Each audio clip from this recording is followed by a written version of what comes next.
Washington mornings on the Mall. And AM 630. WMAL. 7:07 on WMAL. Brian Neiman, Brian Wilson with you. Hey. We got Katie McFarland coming up about a half hour from now. We'll get into some national security issues with her. Michael Bertone will join us from the Washington Examiner 1 hour from now. Mitt Romney sewed it up last night, so we'll get Michael's take on where this thing heads now into November, possibilities for running mates for Mitt Romney, and exactly the math that is needed for Mitt Romney to prevail in November, or for Barack Obama to win in November for that matter. Joining us now on the line is Father Jonathan Morris. You see him on Fox News. He's a Fox News contributor, has a book out called God Wants You to Be Happy, From Self-Help to God's Help. We've had him on the show before. Father Jonathan, good morning to you.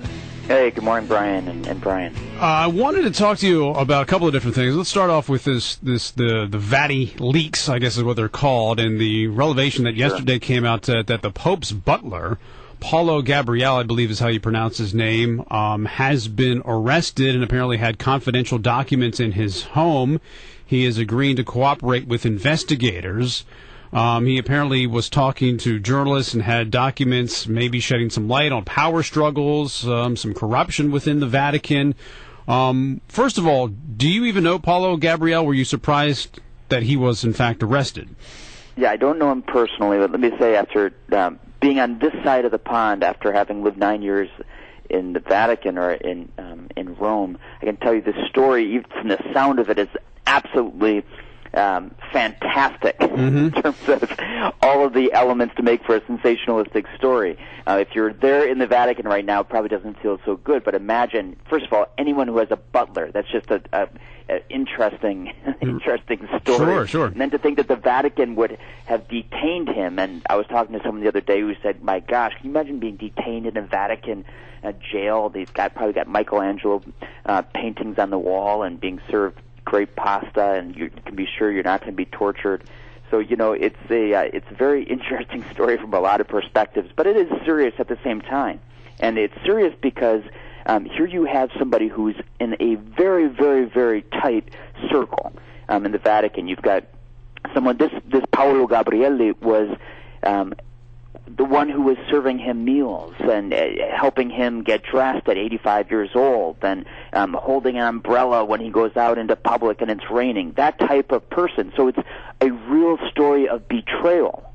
Now, what's not such an interesting part of this story, I don't think, is what actually was leaked, because I don't think anybody could tell me what were the documents and what were their importance of those that were leaked, except kind of this vague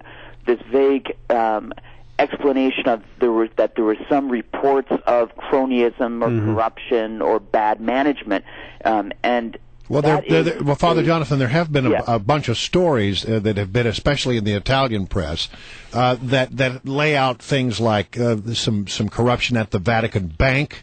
That there seems to be something going on there, and the man in charge of the bank has been dismissed.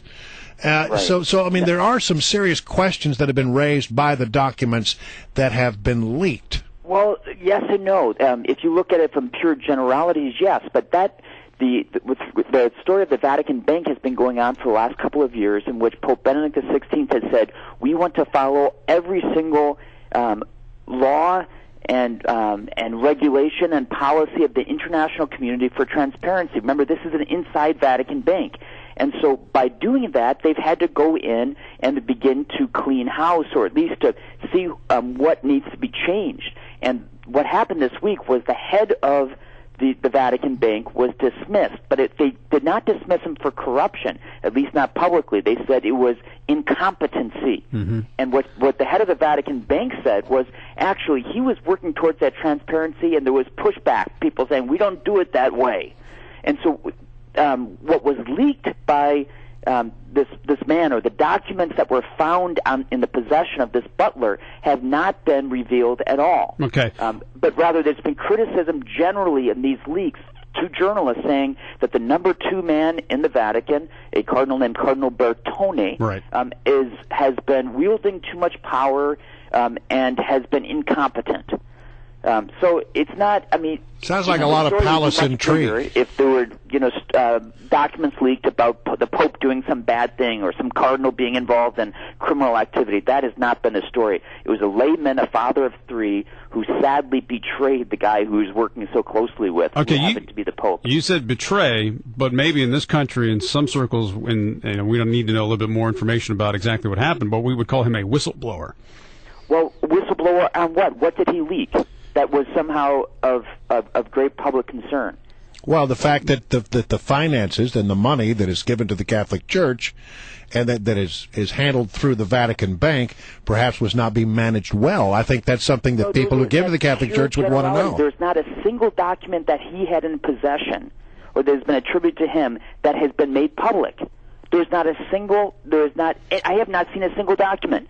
And I read Italian, and I read Latin. There's not been a single document that he has had that has been made public. Fair enough. Now, but if there is a perception out there, if you said, hey, these documents show anything, and maybe there were other documents down the road that could show something, or maybe there's absolutely nothing to it, and it is, as you said, just a straight case of betrayal, but is there a problem with the Catholic Church where some people look at this and say, you know what, I'm kind of side with the butler here versus the Vatican? Is that a problem for the Catholic Church? Is there cronyism and some level of corruption in the Vatican?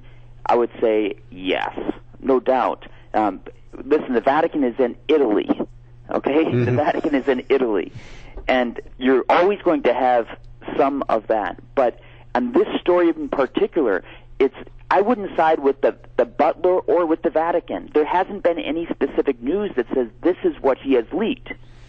There's a ongoing investigation to see who he was involved with, because certainly this man was not acting alone. Yes, it could get very interesting, but as of right now, we don't have anything to say that he was a whistleblower in any way. Well, I think the connection that has not yet been proven, which is strongly suggested, is these stories that are showing up in the Italian press were coming from documents provided by the butler. And those documents do raise some concerns.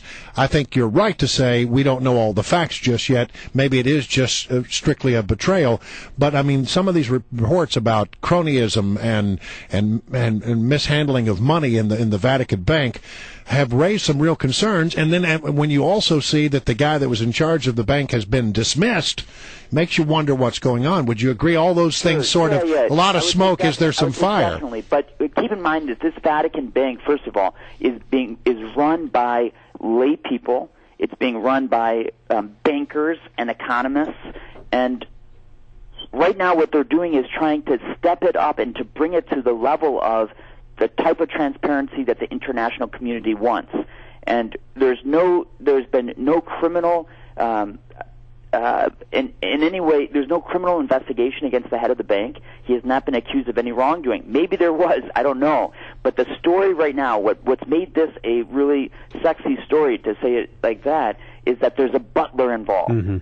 Okay, that's what makes this so interesting. And we don't have many facts yet to say that somehow he was a whistleblower. If there was, I hope he was. If there was wrongdoing going on.